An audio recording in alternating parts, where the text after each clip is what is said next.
So in a recent Hornets game, LaMelo was leading a late fourth quarter comeback versus the Grizzlies, scoring a tough transition three, a layup, just going crazy. But on one of his last buckets, the refs missed arguably a clear foul, and then this happened.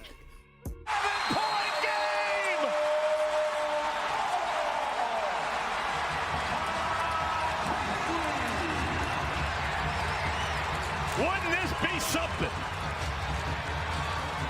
Man, what did he do to make them niggas that mad? Timeout, aging back. Now, y'all may or may not have seen that clip already. It went semi-viral on YouTube, but anyway, I wanted to start the video showing this clip because, you know, a lot of people look at LaMelo as just this funny, laid-back star, which he probably is, but at the end of the day, just like most other star players, he hates losing. And to me, this clip shows the frustration LaMelo and pretty much the whole Hornets locker room is probably feeling. Because, you know, even though the Hornets aren't a team we expect to have a great record or anything like that, they've definitely improved over the last couple seasons. And I would say they're one of those teams that are expected to at least be in the mix competing for a decent playoff spot. However, at the time of this recording, the Hornets just entered the All-Star break winning just one game out of their last 10. And yes, you heard that correctly. Just one W. And it's crazy because the Hornets culture is actually in a decent place at the moment. You know, they've got young talent, they're somewhat known for their fun style of play, and then their announcers have a great reputation, hum diddly dee or whatever he be saying. But you know, at some point, the team has to actually play to their potential. They've got to produce wins. So yeah, in this video, we're gonna look at why this team is playing so poorly and just what the future is looking like for the Charlotte Hornets. But anyway, really quick before I move on, what's up YouTube? Plug Speaks back with a vid. If you're new, first of all, welcome, go ahead and sub. Also like the vid if you enjoy. I upload basketball content bangers 2 to 3 times a week, and we are grinding for 5K, so I'd for sure appreciate it. But back to the vid though. Now, let me go ahead and add a disclaimer. I like the Hornets, you know, like I'm a fan of the team. So this next thing I say, it could be and probably is coming from a place of bias. But when I look at this team's growth and the players they've got, they're clearly a better team than their record claims. And if you feel otherwise or as if that doesn't make sense, just look at the Celtics. 2 months ago, they were easily one of the most underachieving teams in the whole NBA, losing game after game that they probably should have won. You know, during November and December, they were barely a play-in seed, and now they're a top 5 to 6 team in the East.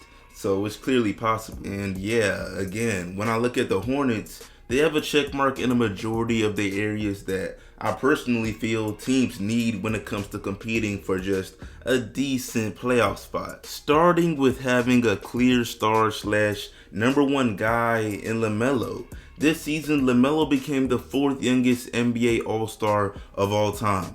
We're talking about someone that's not even 21 yet, can't even legally drink, and yet he's positioned himself to be the leader of a team that should be on the rise, you know, should be. But yeah, he's just been elevating, averaging 20 points, 7 rebounds, and 7 assists, while shooting 37% from 3.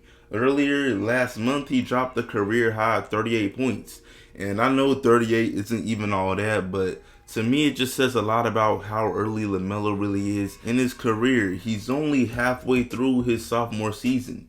So yeah, the Hornets, they have their star, they have their number one guy.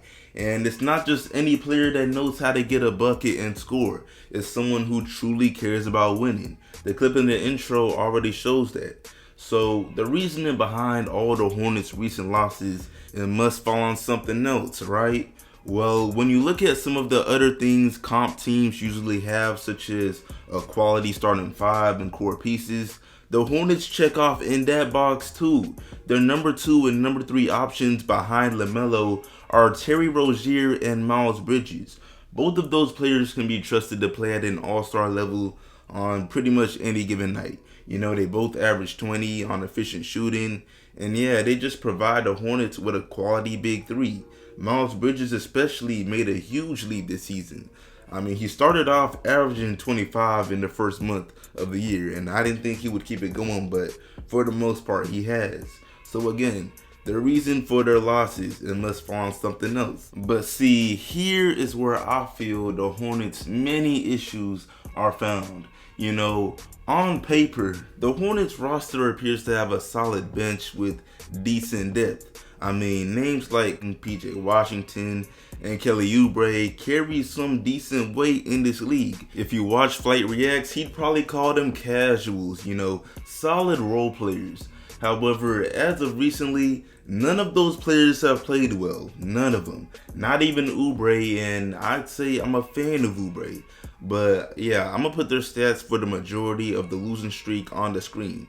And as y'all can see, PJ Washington is pretty much the only player who's been producing with any kind of efficiency. So yeah, this right here is a big red flag for any team that wants to win. But you see, then on top of this, the Hornets got another problem. And it's the fact that their coach, James Borrego, simply does not trust the young talent or utilize it in any reasonable way. Listen, they drafted 2 players in the first round of last year's draft. And I guarantee plenty of teams would love to have these 2 players on their rosters. And that's 1, James Bouknight, and 2, Kai Jones. Up to this point, Bouknight has played in just 28 games, averaging 10 minutes. And Kai Jones, bless him, has played in 17 games, averaging 3 minutes. This is the definition of talent literally wasting away on the bench. And it's crazy because, to an extent, I'm not surprised by this. Coach Borrego's low-key known for this. I'm sure y'all already know this, but just last season, remember how LaMelo was coming off the bench for a good portion of at least the beginning of the year? Like, Borrego made him earn minutes before officially giving him the keys as a starter. Someone the Hornets picked 3rd overall had to earn minutes on a team that hasn't made the playoffs in about 5 years. See, I could see it if we were established, maybe a team like the Warriors, but coming from a humble Hornets fan, it made no sense. And I feel like Bouknight and Kai Jones are in that same boat right now. But anyway, moving on to the last issue I feel the Hornets are facing, it's pretty simple and concrete. Their defense sucks. Currently, they rank as the 23rd best defense in the league and allow an average of 112 points per game. I'm not even a huge analytics or stats person, but obviously that won't get it done. I mean, by allowing so many points, you put yourself in a position where your best scorers, they must have a good game. Like, they better get that 20 to 25 or you're gonna lose. And I just feel like that's what's going on with the Hornets right now. But yeah, overall, I do think the Hornets can turn their season around after the break. I mean, they just got Montrezl Harrell, which is a pretty good signing. They've been needing an upgrade at center for a while now.